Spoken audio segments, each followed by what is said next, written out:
2026 is shaping up to be a massive year for superhero fans, and honestly, we're about to be eating goad. Because right now, Insomniac Games is working on multiple superhero projects at the same time, and if you've been paying attention to the leaks, rumors, and everything happening behind the scenes, then you already know Insomniac is basically building a whole superhero gaming universe, and it's only getting bigger from here. So today, we're gonna break down Insomniac's entire superhero roadmap, everything we know so far about Marvel's Wolverine, the leaked Venom game Spider-Man 3, and this mysterious unannounced project that could be another Marvel game or something completely new, and at the end, I'm gonna tell you what I personally think is the smartest move for Insomniac moving forward. Alright, first things first, Marvel's Wolverine. According to Insomniac's roadmap, Wolverine is targeting fall 2026, and this game has been one of the most hyped Marvel games ever since it got revealed. And not gonna lie, the little bit we've seen already looks insane. The biggest thing people keep saying is that the gameplay looks like it could have that God of War style energy, and I completely get why. Not saying it's gonna be a clone or anything, but you can tell the vibe is going for that heavy combat, brutal, hit cinematic action, and that close-up intensity style of gameplay, because let's be real, Wolverine is now to Spider-Man. This isn't gonna be flying through the city, doing flips and combos in the air. This is gonna be up, close, violent, savage, and personal. We're talking claws out, enemies getting shredded, and that classic Wolverine rage. And Insomniac has already proven they can make combat feel satisfying. Spider-Man 2's combat was a big upgrade, so imagine what they can do when the main character is literally built for pure brutality. Now here's where things get even more interesting. Wolverine is confirmed to be set in the same universe as Insomniac's Spider-Man games, which instantly opens the door for something huge.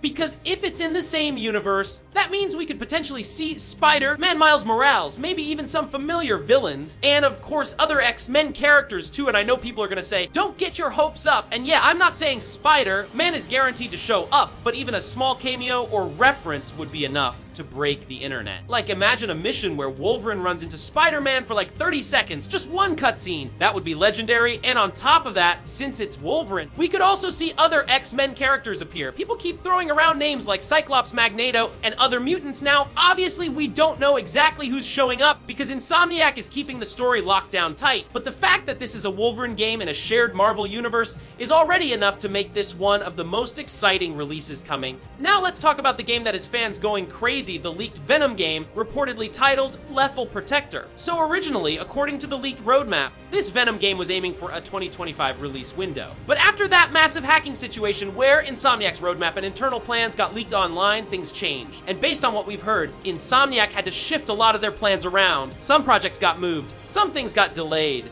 and some content got repurposed into different games. Which leads us right back to Venom, because this Venom game is rumored to basically act as the bridge between Spider-Man 2 and Spider-Man 3, and honestly, that makes per-FET sense. Because Spider-Man 2 left a lot of things open, and if they're going into Spider-Man 3 as the final chapter, then having a Venom-focused game in between would be the perfect way to build up the hype. Spider-Man 2 was supposed to have story DLC, but apparently some of that DLC got canceled. And the idea is that some of those canceled plans didn't just disappear, they might have been added into the Venom game instead, which would be a W, because a full Venom game is way more exciting than a small DLC. And the biggest rumor, that Carnage could be the main villain of the Venom game. And if that's true, yeah, that game is gonna be pure chaos. Venom vs Carnage is one of those matchups that just works perfectly in a game. The violence, the intensity, the symbiote insanity, that's literally the kind of game that could easily become a fan favorite. Now, another thing people have talked about is the game length. Reportedly, Venom could be around 8 to 12 hours long, which is similar to what they did with Miles Morales. And personally, I don't think that's a problem at all. Because I'd rather get a shorter, high-quality Venom game than a 30-hour game filled with boring filler missions. Plus, there's another interesting detail. Venom's voice actor Tony Todd said that only about 30% of his recorded voice lines were used in Spider-Man 2, meaning there's still a ton of unused Venom dialogue. So people are assuming that the remaining 70% could be used for the Venom game. And if that's true, that means they already have a lot of content ready to go. So a Venom game happening just feels inevitable. Now after Venom, we get to the big one, Spider-Man 3. According to the roadmap, Spider-Man 3 is still in development, but it's likely coming around 2028 or 2029, probably on the next gen console by that point. And if Spider-Man 3 is truly the final chapter, then Insomniac has to go ALO. And based on what we've seen and what people are expecting, Spider-Man 3 could be Insomniac's biggest game ever, because there are a few huge elements that could come into play. For example, example, we could finally see Green Goblin, Dr. Octopus returning, Carnage potentially continuing Venom's story, and on top of that, there's also Silk. We saw hints that Silk could become a playable character, and if Insomniac really does that, then Spider-Man 3 could have a crazy playable lineup. Imagine Peter Parker, Miles Morales, Silk, maybe Venom in some missions. That would be wild. And it also makes sense because Spider-Man 2 already set the foundation for switching between characters.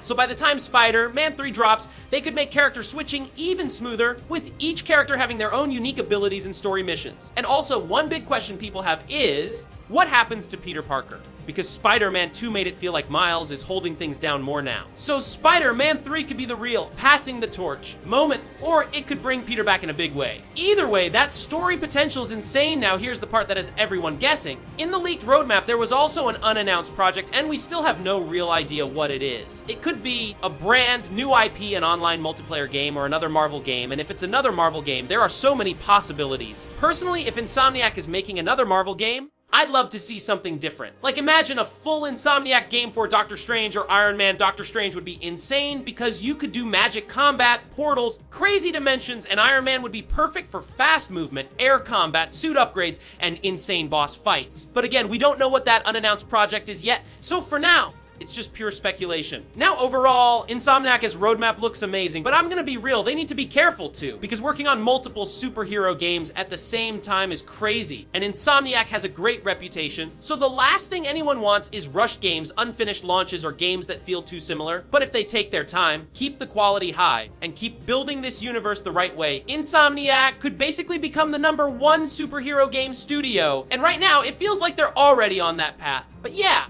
that's everything we know so far about Insomniac's superhero roadmap: Wolverine in fall 2026, a Venom game potentially bridging the gap, and then Spider-Man 3 is the final chapter sometime around 2028 or 2029. Now I want to know what you think. Which game are you more excited for, Wolverine, Venom, or Spider-Man 3? And what do you think that mystery unannounced project is? Drop your thoughts in the comments. If you enjoyed this video, make sure to subscribe for more news and updates, and I'll see you in the next one. Thanks for watching!